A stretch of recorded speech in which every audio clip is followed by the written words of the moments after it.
Ah, kwanza wamefanya usajili kwenye kipindi muhimu sana ambapo timu za taifa zipo kwenye mashindano. Kwa hiyo kipindi hiki ni cha mapumziko. Kwa hiyo yeye mwalimu ilitakiwa lazima wafanye usajili wa mwalimu, kwa sababu wanaenda kutengeneza timu kwa ajili ya ushindani wa Champions League na ligi kuu Tanzania bara. Kwa hiyo nadhani kipindi hiki ni kipindi sahihi kabisa yeye cha kufanya maandalizi kwenye kiwanja chake ili aje apply kwenye mechi zake zinazomkabili. Mimi naona ni muda sahihi wao walichokifanya. Wamemtoa mwalimu kwenye kipindi sahihi na kumwongeza mwalimu mpya kwenye kipindi sahihi. Inaweza kawa kuna mantiki sana kwenye karia ya Simba kwa msimu huu, ingawa kuna maneno ni mengi ambayo hakuna ambaye anathibitisha. Kwa hiyo Simba wamefanya kitu sahihi kwa wakati sahihi. Hilo siwezi kusemea tatizo ni wapi, lakini kila taasisi inakuwa na mifumo yake, namna ya kuajiri au namna ya kuvunja ajira kwa mtu. Kwa hiyo inawezekana wao kwa sasa wameona ni vizuri kuangalia scout kwenye timu ambazo wanakutana nazo, kwa namna ambavyo falsafa ya walimu wanavyozi apply kwenye mechi. Inawezekana hiyo vinawavutia. Kama ukizungumzia ile Mr. Matatu, nadhani inawasumbua kwenye mechi hapa. Na of course, yani ukiangalia falsafa yake kwa mwalimu yoyote wa kisasa lazima atavutiwa nayo. Ni muhimu sana kucheza kutafuta goli kulingana na nafasi inayopatikana, sio kukurupuka tu labda hapa yuko ugenini basi aanze. Hapana, yani walimu wengi wa sasa falsafa zao ni kucheza. Kwa hiyo kwa Simba naona ni mtu sahihi atakayekuja kuwasaidia pia.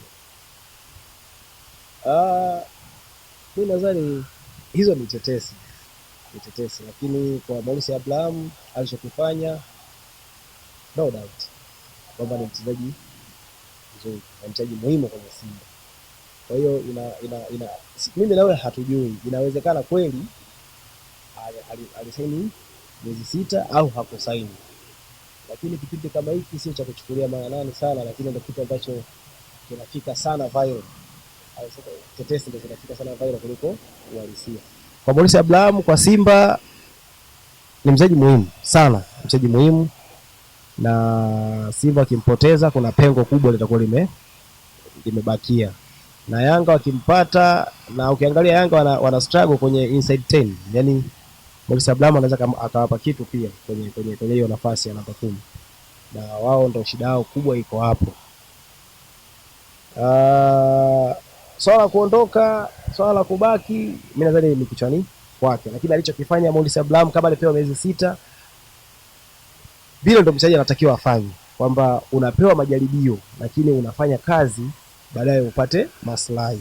Alichofanya Abraham, kama ni kweli alisaini miezi 6 na alipewa hizo miezi 6 kama majaribio, alichokifanya ni sahihi kabisa, na mchezaji yoyote anahitajika kuiga mfano wa Maurice Abraham.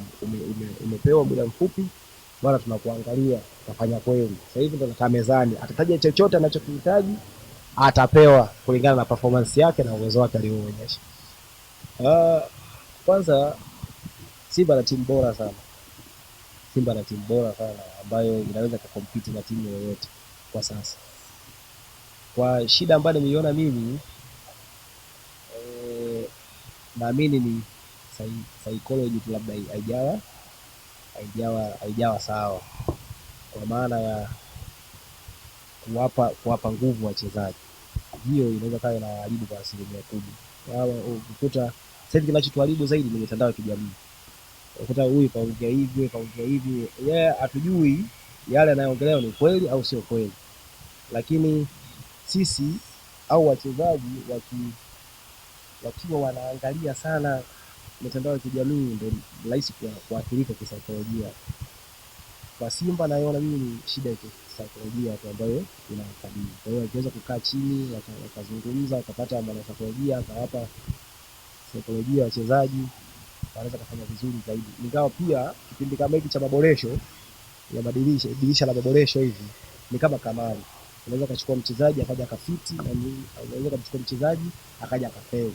Pia nayo itakuwa ni changamoto, lakini kwenye Simba mimi naamini Simba ni timu bora kabisa ambayo inahitaji saikolojia tu ili wafikie. Kama watafanikiwa kupita kwenye hizo engo za kutafuta saikolojia na kufanya maboresho madogo kwenye timu yao, wanaweza kufika robo finali na wanaweza kufika nusu finali, kwa sababu ni kawaida yao. Lakini tusiishi kwenye kawaida, tuishi kwenye utayari wa kufanya kitu. Tunaweza kupambana kwa sababu wana advantage, bado wana mechi 2 nyumbani na mechi moja ugenini, kwa hiyo wanaweza kufanya vizuri zaidi.